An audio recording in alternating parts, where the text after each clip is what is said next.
नमस्कार, मैं हूं कनुप्रिया सत्तन और आप देख रहे हैं खबर 100 न्यूज। आइए नजर डालते हैं आज की कुछ खास खबरों पर, लेकिन उससे पहले एक नजर आज की हेडलाइंस की ओर।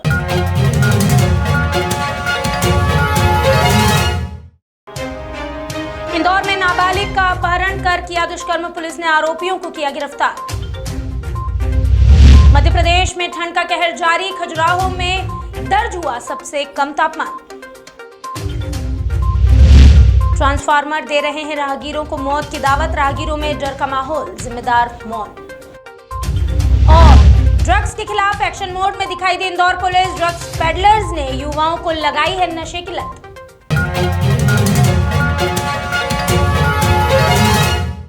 इंदौर शहर में लगातार अपहरण और दुष्कर्म के मामले सामने आ रहे हैं।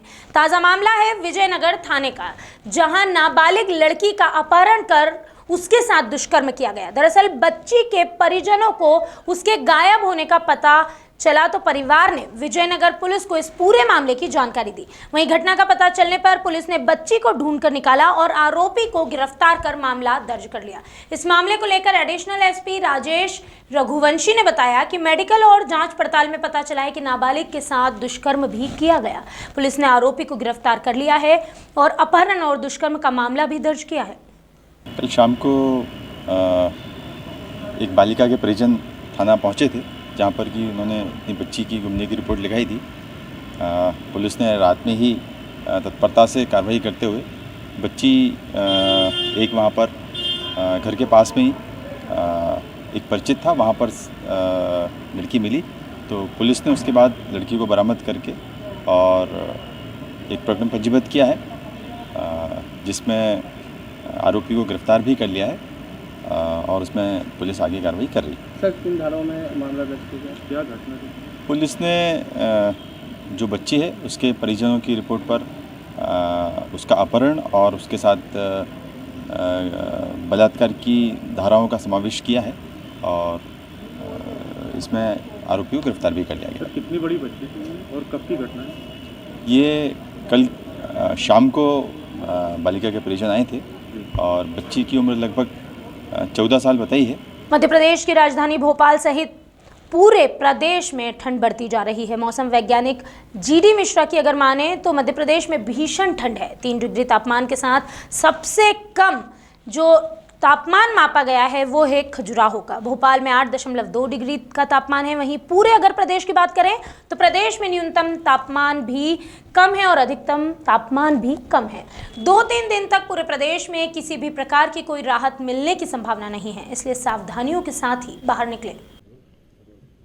ऐसा है कि प्रदेश में हमेशा मध्य भारत में है, हमारा मध्य प्रदेश जो मध्य में है भारत की, तो इसको खासकर जो उत्तर पश्चिम और उत्तर पूर्व जो देश का हिस्सा है वहाँ से सूखी और ठंडी हवाएं आती हैं और वो हमको प्रभावित करती हैं। इन्हीं सूखी ठंडी हवाओं के कारण से नमी एकदम ख़त्म हो जाती है, निर्वात हो जाता है और इसमें ठंड लगती है हमको। इसी कारण से ये जो शीतलहर या शीतल दिन होता है ये इस कारण से होता है।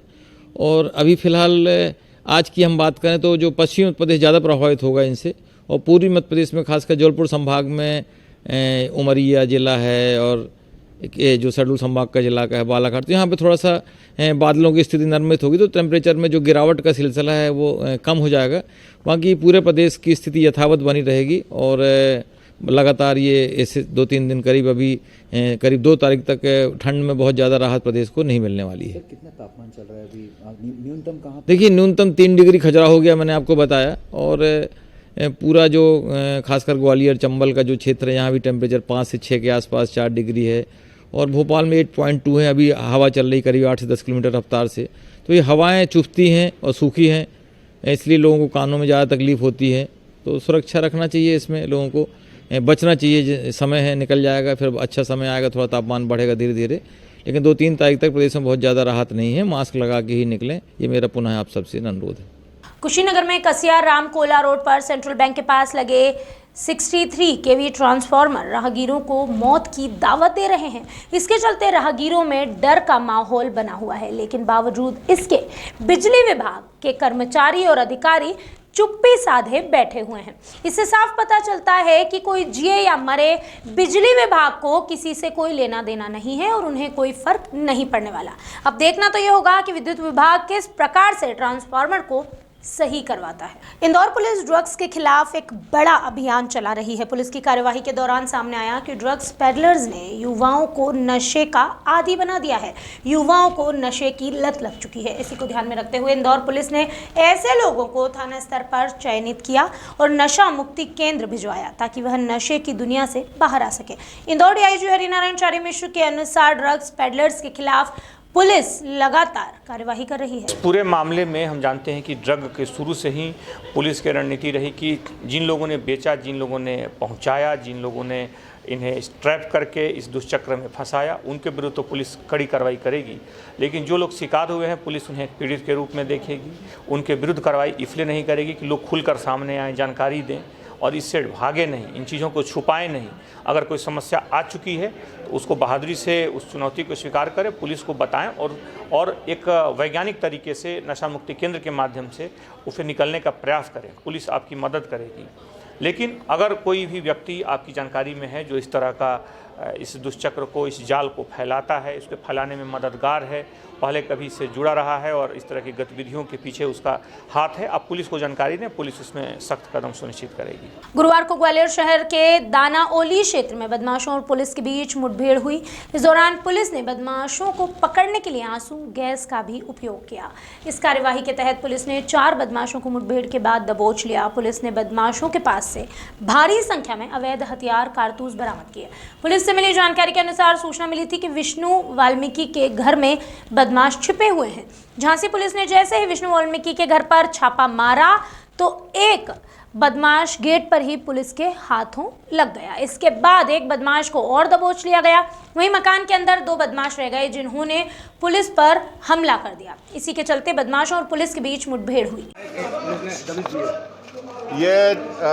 यहाँ पर झांसी की पुलिस आई हुई थी और 3 बदमाशों के छिपे होने की खबर थी। साथ में कोतवाली की टीम गई और फिर बाद में पता चला कि इनके पास हथियार हैं और ये नीचे नहीं आ रहे हैं। तो क्राइम की team, Indarganj TI, CSP, additional SP, मैं स्वयं हम लोग यहाँ आके इनको समझाया, सरेंडर करने के लिए बोला, ग्रेनेडिंग की बात की। उसके बाद इनको समझ में आया तो ये नीचे आ गए। अब पूछताछ की जाएगी। 3 इनसे देसी कट्टे और काफ़ी मात्रा में एम्यूनेशन मिला है। कितने आरोपी पकड़े? अभी 3 हैं, 2 मौके से अभी हैं और 1 पहले पकड़ा गया था। यूपी की पुलिस का क्या पूरा मामला था इसको? अभी जरा पूछताछ कर लें, फिर आपसे बात करें।